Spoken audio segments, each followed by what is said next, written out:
probably I'm about 7 or 8 years old, that I recall. My dad went into a depression. And him going into depression, it pretty much pulled him out of our household. Not physically, but mentally and emotionally and spiritually. So that was significant. But when he became depressed, he then started being mentally and physically abusive to my mother. So with that, in return, she checked out. So in the early 80s, I pretty much lost both my parents. They were still in the household, but you know, when it comes to emotions and them trying to cater to you as a kid or anything like that, they was battling their own demons. My stepmom and my dad were cool, right? But I didn't feel like I fit in that home. When you're young and you see your family, that tells you sort of who you are, right? And I didn't feel like I had that. I felt like I didn't fit there. I didn't belong there. The biggest role model I had was my grandmother, a God-fearing church woman who raised me, you know, her and my grandfather. I mean, so I got the best of two worlds. I mean, I was a girl who went camping and who went fishing and who went with her grandfather and went to baseball games, and then I was in church with my grandmother on Sundays and Monday through Friday and every other thing else in church.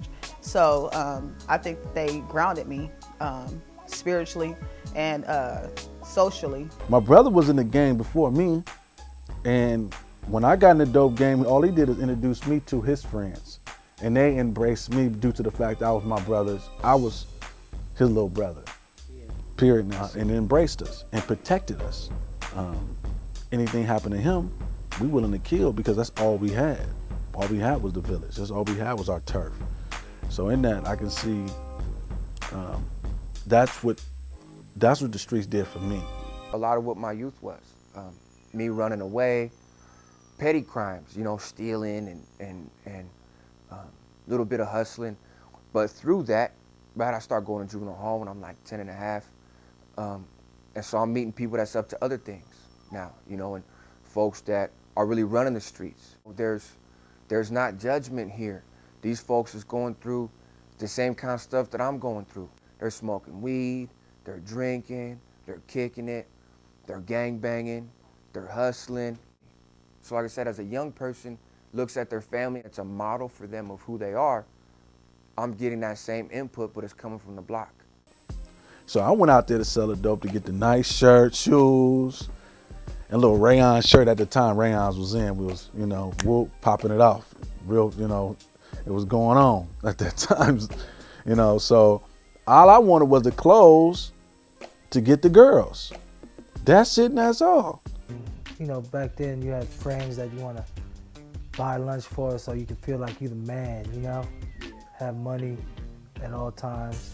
Well, I think I dared to be different. Actually, I just think that when everybody else said yes to drugs or alcohol, I didn't down them or say I couldn't be your friend. I just, you know, chose not to do it, and they respected me for that, for my decision.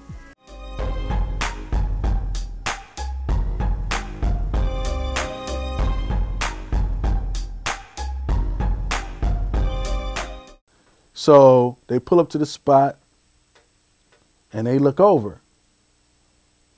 You know, I look over at the dudes. I know them. I'm like, okay, what's up? I mean, I don't, you know. So when we pull off, we pass over Michigan. And when we pass over Michigan, right before you get in the middle of the park, all I hear is this sound like this.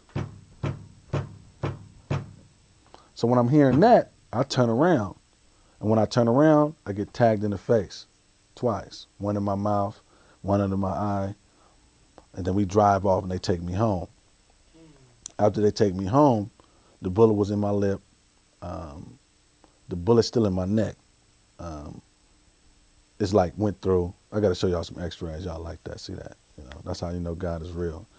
But after that, went to the hospital, had plastic surgery, did all that other stuff. So I'm here.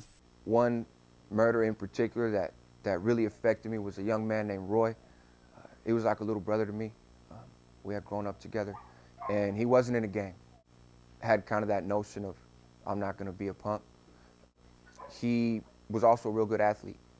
And so he moved up to Sacramento to kind of get away from trouble because I was gang banging and we were real close. We lived together. And so he caught a lot of heat with, you know, the people that I had as enemies. Wasn't the first person I knew, you know, to get killed, but that was my guy. To this day, that was my closest friend. I think about what would he think of me now? Like, what would he think of my lifestyle? Because we had those kinds of conversations. He knew about the pain and the drama and had gone through a lot of that himself. We bonded on that, and he wanted success in a healthy way and was taking steps towards that. What forced me to get out the game was multiple things. The number one thing was maybe 6 months before I get saved, or maybe not even that, maybe like, yeah, about 6 months before I get saved. A friend of mine that was murdered this year. I don't know if y'all never heard of this guy named Jerry Buki Botley. Well, he was murdered this year. Rest in peace, big homie. But he was murdered this year. He was shot back in '97. But he was shot because he was hanging with me. The most influential part of growing up in East Palo Alto probably was in 1991, going to over 19 funerals in 1 year. My friends dropping like flies throughout the course of that whole year. Seeing one of my best friend's brothers get shot. Actually witnessing someone else get killed by the hands of his brother. I lost a lot of friends. And it's painful to this very day, to be really honest, to even think about all my friends and associates of mine that lost their life behind this trade. You know, behind the dope trade, I think I'm the only, out of my 8th grade class, I think I'm the only college graduate. That's insane. It was through Jesus. I mean, to put it simply, right? It was through studying the Bible and seeing that I was not created to be a hoodlum. I wasn't created to be a homeboy. As I learned more about God, I learned more about myself. There's a direct correlation to me getting further away from God and me getting closer to the person that I used to be. That full turnaround was basically for my wife and kids, just wanting to give them a better life. Well, not better life, but give them a life, like, you know, actual family life, you know, where it's the father, the mother, and the kids. Not, you know, if I was still doing what I was doing, it would have just been single mom, kids, you know, or I'm talking about me doing the things that I used to do real hard, and I wouldn't be there for them. I asked that question, I asked him that the other day in my prayer. I was like, Lord, what is you trying to do? You know, and he just reminded me that, you know, and you guys gonna eventually run into this conversation with yourself individually. It's called a spiritual calling. It's what God puts you on this planet to do.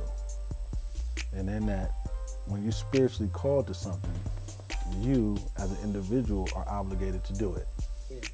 You know, and you can see stories of that, you know, through Jonah, when he was trying to run from his calling, the whale swallowed him up, all that other stuff, right?